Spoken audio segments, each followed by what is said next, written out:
So, this is as far as I got on my crochet sleeve. I realized last video I forgot to end by showing it.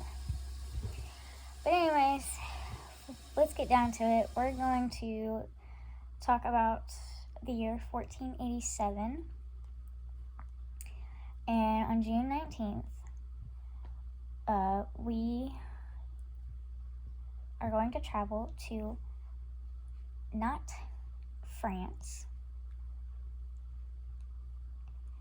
So, the French Royal Army marched up to the grand city of Nantes and located in the independent Duchy of Brittany. So at this time, the country borders weren't established quite yet and set in stone. So certain places throughout the time were under different countries and things like that. So the young King of France, Charles VIII, personally ordered his troops to completely surround the city and put it in a brutal siege. The Duke of Brittany had to flee to the countryside and hide behind the massive stone walls to save his own life. The French king brought massive cannons and elite soldiers, expecting the city to surrender in just a few days. But this is where the twist happens. The people of Nantes were incredibly loyal to their duke. They refused to give up, dug in their heels, and organized a fierce, brilliant local defense with the help of foreign knights. They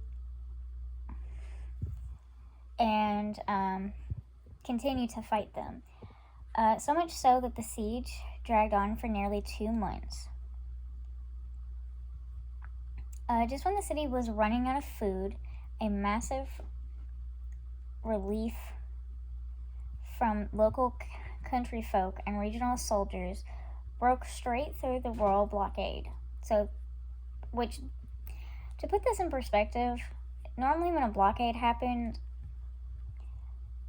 they normally blocked all types of water, food, trade, reinforcements, and basically what they did is basically starved you out.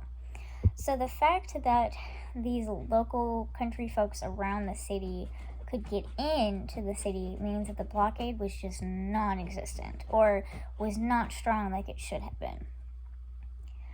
But these local country people smuggled in food and weapons, and this ended up breaking the French army spirit because, like I said, they're used to, hey, this is how sieges are supposed to work, and it didn't work. On August 6th, King Charles VIII had to pack up his cannons and retreat in total embarrassment, giving the city a legendary victory.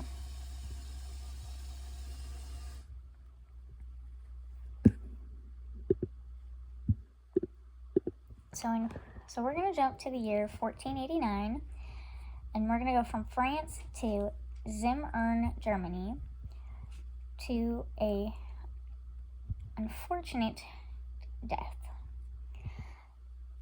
So Louis I Zweibrücken dies at the age of 65.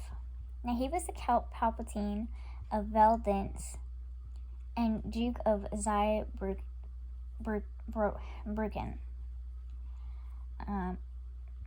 Which, by the way, side note, when I say Count Palpatine, this isn't the Star Wars one.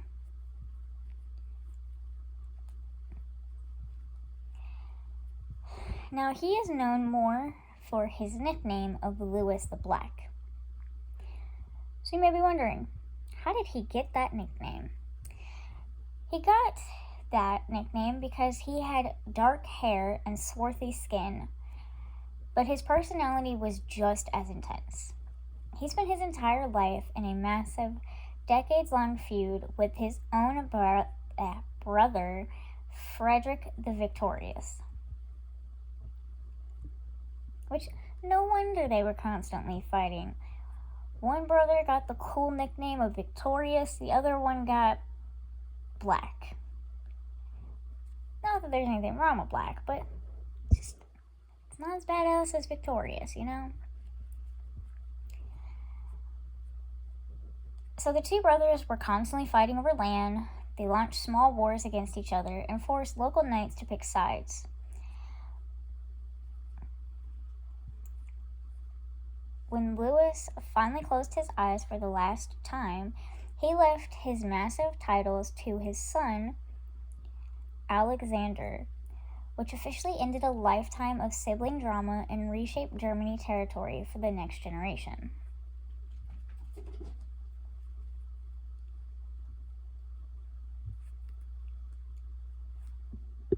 Okay, so we're going to skip ahead to the 1500s, to the year 1500 in particular. And this is a really sad event. So, on June 19th, royal baby boy Edmund Tudor, who is the Duke of Somerset, passed away at Hatfield House when he was 15 months old.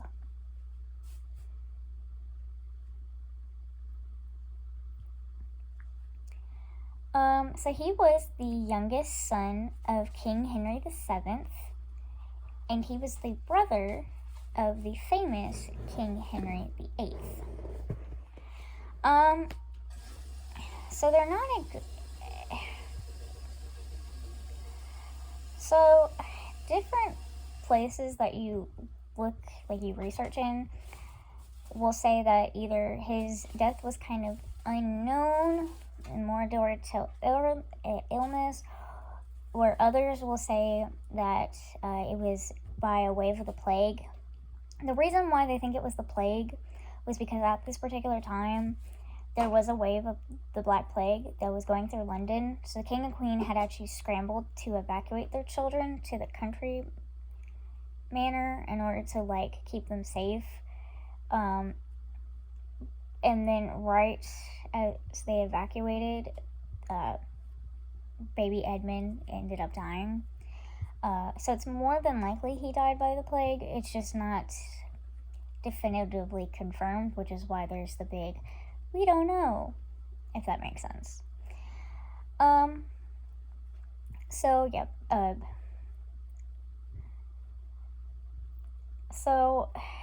his death, and I know this is going to sound really bad, but it ended up actually benefiting King Henry VIII, because Henry was the second son and Edmund was the third son. But when the oldest brother Arthur, who's the first son, died a couple of years later, if Edmund had been alive, it would have meant that King Henry VIII would have had to share control over England with his brother. And so, with baby Edmund dying before the older brother did, it essentially made it possible for King Henry VIII to be king over England with no competition. By the way, if you see a black blur over here, this is my cat Wednesday. Okay, so we're going to jump to 1504. We went from England to I know this word. I know how to say this town. 1 second.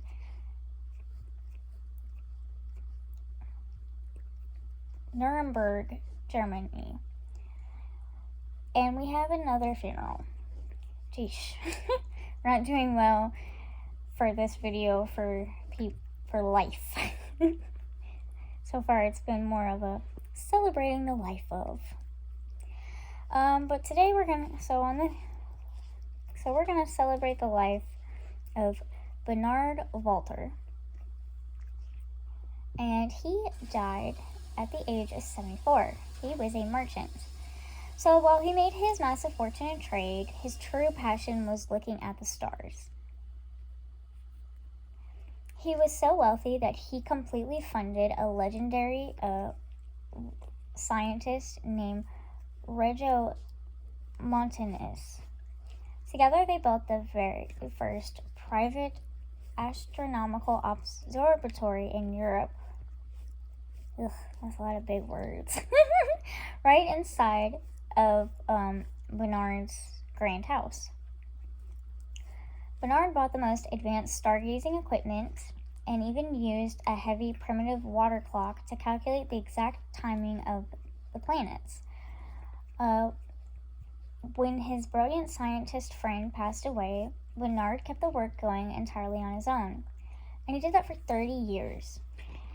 He took the most precise measurements of the solar system and had a massive library of stargazing data that was so accurate that decades later, the famous astronomer Copernicus used his exact notes to prove that the Earth actually revolved around the sun and not that the planets revolved around the Earth like it was previously thought. So that's kind of cool. So we're going to jump to the year 1505, and we are going to China for another death. Wow, this is depressing. This time, Emperor Hongji is the man who died. So he left behind a massive empire. And so his empire ended up going to his eldest son, Zhou Hukzhou, who became the Zhongdong Emperor, but he was 13 years old. And if you think giving a 13-year-old total power over a nation sounds dangerous and like a terrible idea, well, you're right. So his son absolutely hated royal duties and completely ignored his governmental ministers. And instead of ruling, he built a private zoo filled with exotic animals like tigers and leopards. He forced his royal guards to dress up like street merchants so he could pretend to be a regular citizen, and he frequently snuck out of the palace in disguise to party. He grew up to be one of the most eccentric, controversial, and wildly rebellious emperors in the entire history of the Ming Dynasty. And his absolute reign of chaos started on June 19th. So we're going to go to the year of 1509. And we finally get some good news. So, on this date, we have a major educational milestone over in Oxford, England. Sorry, give me 1 second. I just realized you all can't really see that. Okay, there you go. Okay, so anyways, so the milestone is this, that Brainaz College was officially founded. It was built by a wealthy lawyer named Richard Sutton and a powerful bishop, William Smith. So, if you think that Brainaz sounds like a weird name for a prestigious college, you're right. The school was actually named after a massive, bizarre bronze door knocker that was shaped like a monster's face, and it had a giant nose. This nose knocker sat on the front door of the main university hall. It was so famous that decades later, a group of rebellious students stole the giant nose and snuck it away to a rival town, which forced the college to launch a massive hunt to buy its historic nose back.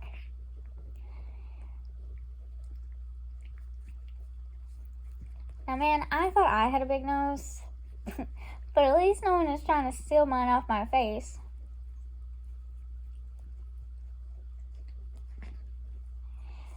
Now, this college was actually founded just days before the infamous King Henry VIII had his grand royal coronation, which, if you've watched any of my other videos on the channel so far, King Henry makes an appearance, I think, in almost every one of them. I don't know why, but when it comes to history, King Henry VIII is just everywhere. And this is just another example. So this college is actually still going on today. In fact, it is one of the oldest and the most famous because it is inside of the prestigious Oxford University.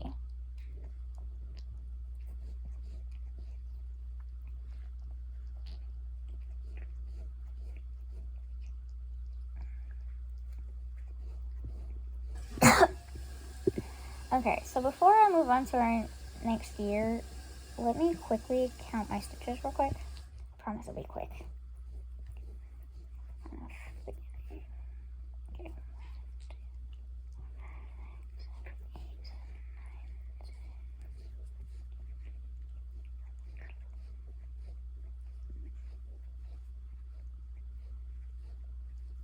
Hold on a second.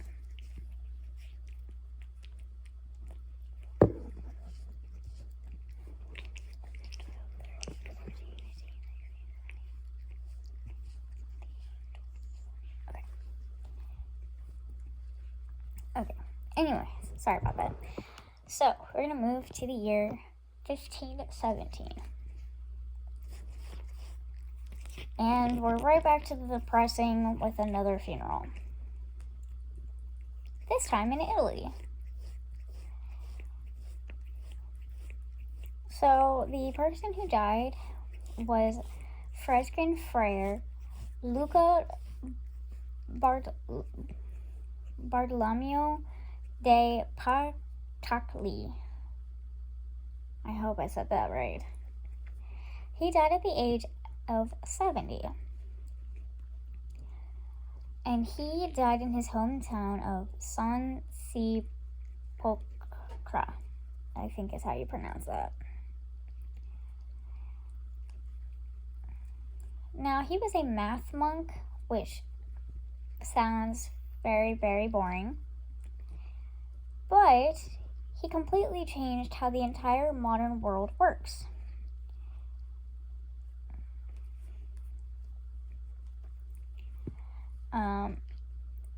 And he ended up doing this by creating these like numerical systems that we still use today, and particularly in banking. So if you've ever used a bank, you have used a system that was created in 1517, which I think is cool. Okay, so we're going to jump to the year 1522, and we're back into England. And we don't have a funeral. Hallelujah. Okay, so the most powerful man in Europe at that time was the Holy Roman Emperor Charles V. And he traveled to England to visit our channel's favorite dramatic ruler, drumroll please, King Henry VIII. Now, this wasn't just a friendly vacation. They were actually plotting something massive. They signed the Treaty of Windsor. This was a secret agreement pledging that England and the Holy Roman Emperor would launch a massive joint invasion of France. Because England and France don't get along. They haven't historically. And this is one of the times when they don't like each other.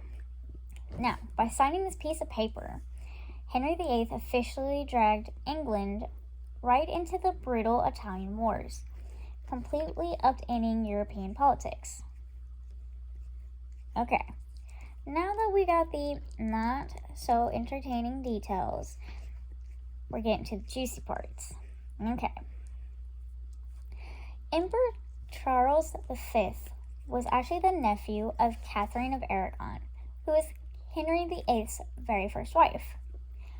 So while Henry VIII was signing treaties to go to war with his wife's powerful nephew on this, he was secretly already trying to figure out how to divorce Catherine behind the scenes. Which, talk about awkward. Imagine you're working with your spouse's relative at the same time that you're trying to put in motion a plan to get rid of that spouse. It's crazy. So we're moving right along to the year 1535. And that's another tragedy. Let me get a drink real quick. I'm so sorry. Ugh.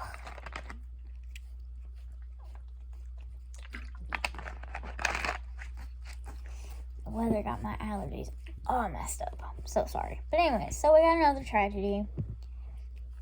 And this time it's in London, England.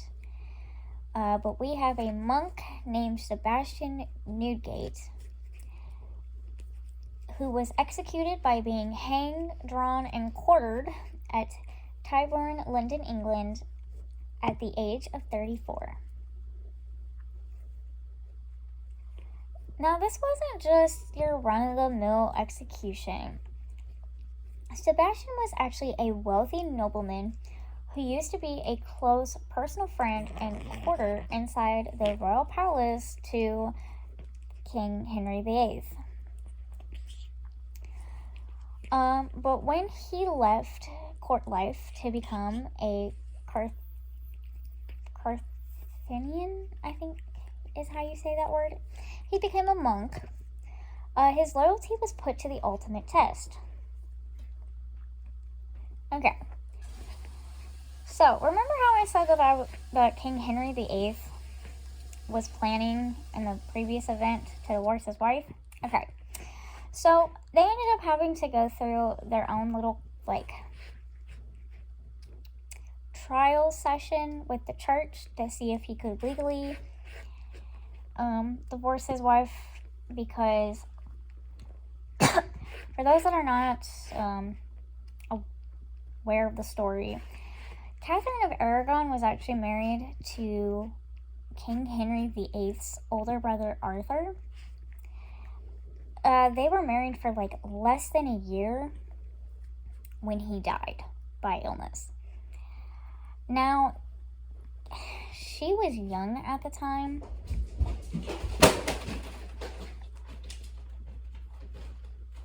Hold on, give me 1 second. Moby! You okay, baby? Okay, he's fine. Sorry, my cat got excited and fell off the counter, but he's okay. He's okay. But anyways, and so because she was young, I want to say 10 or 11, she was young.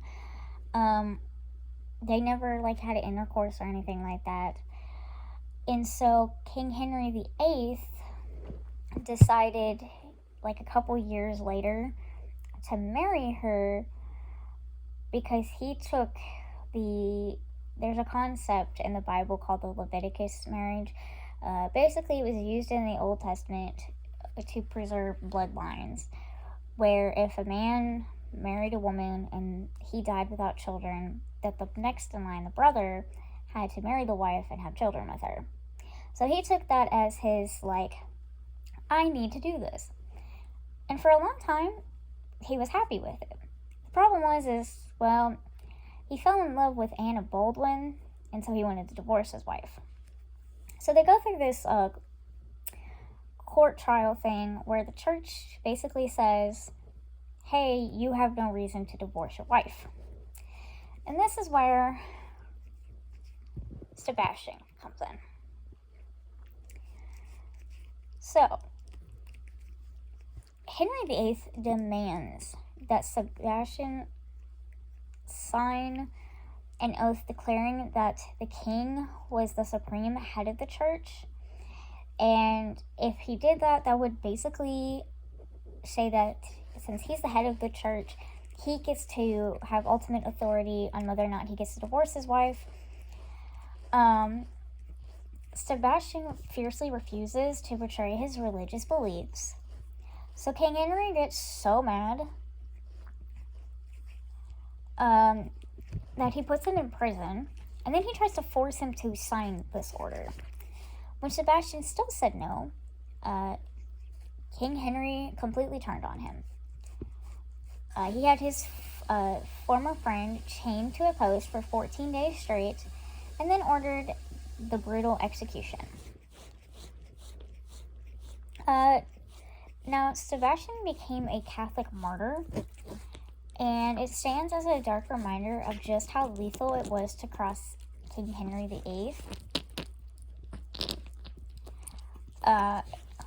But also the lengths that people will go to defend their faith, which I find very admirable.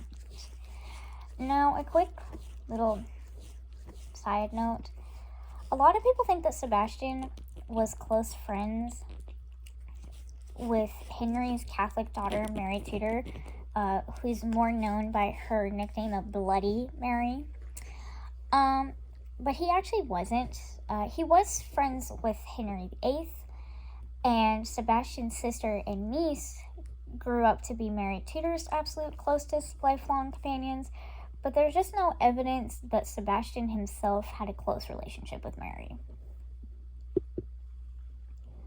So we're going to move to 3 years later, so 1538, and we are back in England because apparently England's been busy.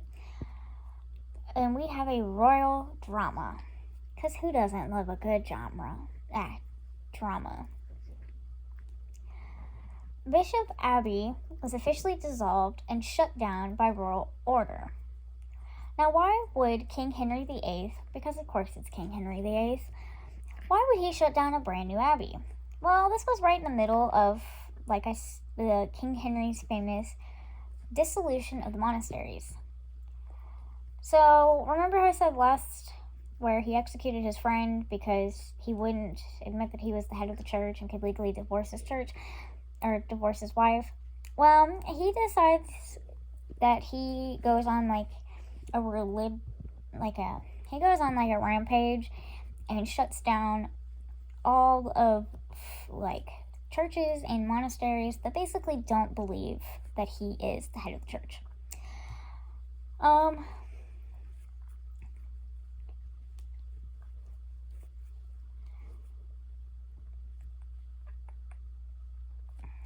Now, he actually, other than the fact that he can close down these abbeys because I'm the king and I'm the head of the household, he also does it because he takes their beautiful treasures that they have, and expensive lands. But it's kind of sad because he kicks out the monks, seizes all their gold, and then takes it over. He didn't keep the land, though. He eventually used this exact property as a massive, famous divorce settlement to his fourth wife, Anne of Cleves. Now, Catherine of Aragon is the first wife. Then it goes Anne of Baldwin. And then there's, I think it's James, the third. And then he gets to the fourth wife, which is Anne of Cloves. What I found about Anne of Cloves is the reason why they got divorced. So, with his other wives, they either died in a concentration camp, which was Catherine of Aragon, gets brutally murdered, or dies of disease. Except Anne of Cloves. Interesting thing about her is she gets divorced from him because she's quote-unquote ugly. but she gets to keep her life and she gets to live in a beautiful monastery.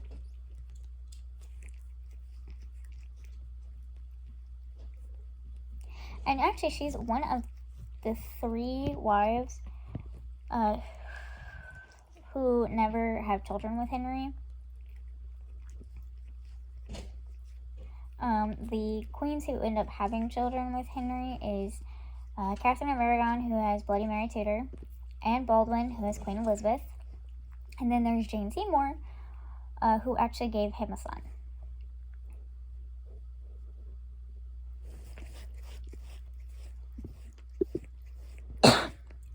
Alright, so we're going to move right along to the year 1542, and it's another funeral. Yeesh. This one is happening in Zurich, Switzerland. So, religious reformer Leo Eudes passes away after a long illness at the age of 60. Now, while priest might sound quiet, this man's life was full of the absolute high-stake rebellion. Started out as a standard Catholic monk, but he became so inspired by the Reformation that he literally walked out of his monastery, completely rejected the Pope's authority, and shockingly married a former nun. He became the right-hand man to the famous reformer Huldrych Zwingli. Jord was fiercely smart and spent years working in secret to translate the entire Bible from ancient Hebrew and Greek directly into the local Swiss German language so ordinary country folk could read it themselves.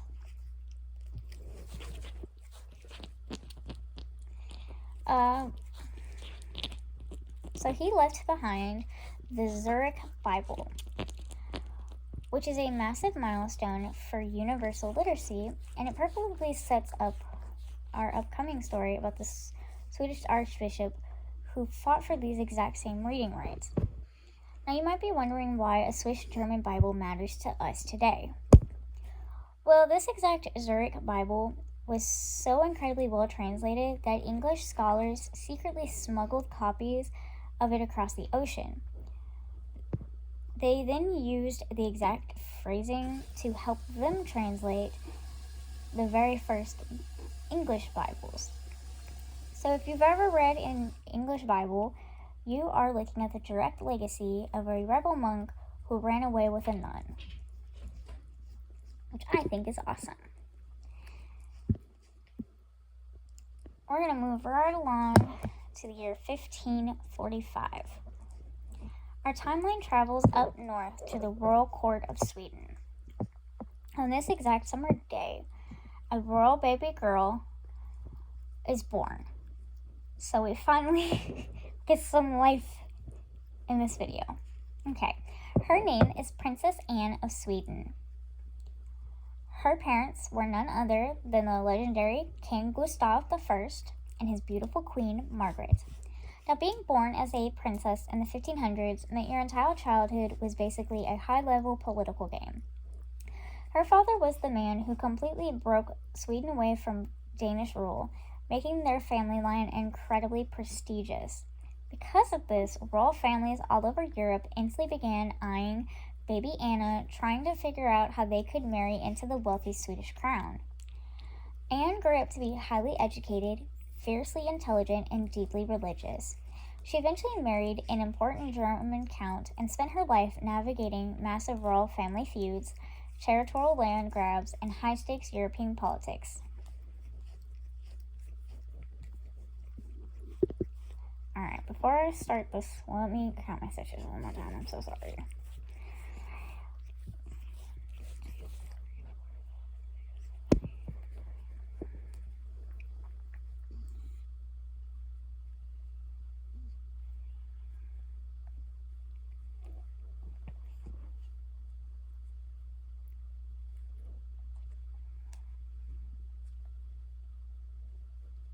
Okay.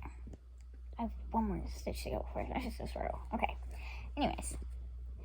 So, we're going to go to the year 1549. And we're going to the middle of a conflict with the most hilarious official name in history. The War of Rough Wooing. No, I'm not making that up.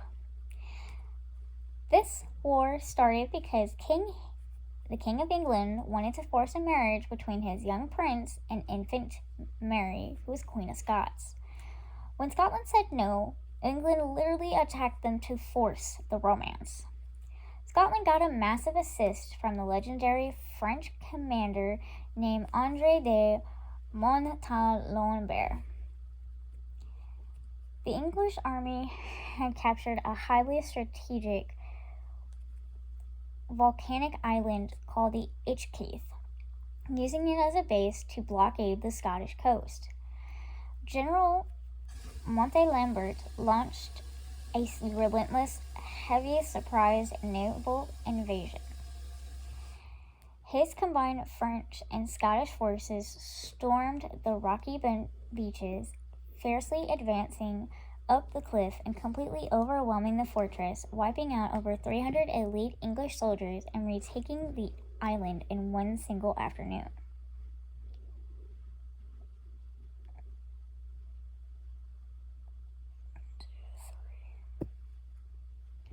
Okay. Alright, I'm trying to count real quick. 1, 2, 3. Okay. So I think I'm gonna end it here. Cause I don't wanna drag this thing on. But I appreciate all of you for watching. Thanks for giving me your time. But you don't want to miss part 3 because the weather knows. And this is as far as I've gotten today on my crochet sleeve. And let me see, because Miss Wednesday is laying right next to me. Let me see if she wants to say goodbye. Let me say goodbye, baby. Okay. Oh, hold on. Okay, hold on. You're all discombobulated. Hold on. Okay, there we go. Good job. Okay. Do you want to say bye? Do you want to say bye? So if you want to say hi or bye to Miss Wednesday, put a little wave emoji. And then I'll tell her, hey, so-and-so said hi. And she'll get all happy and purr. Because she likes when people say hi to her. But bye.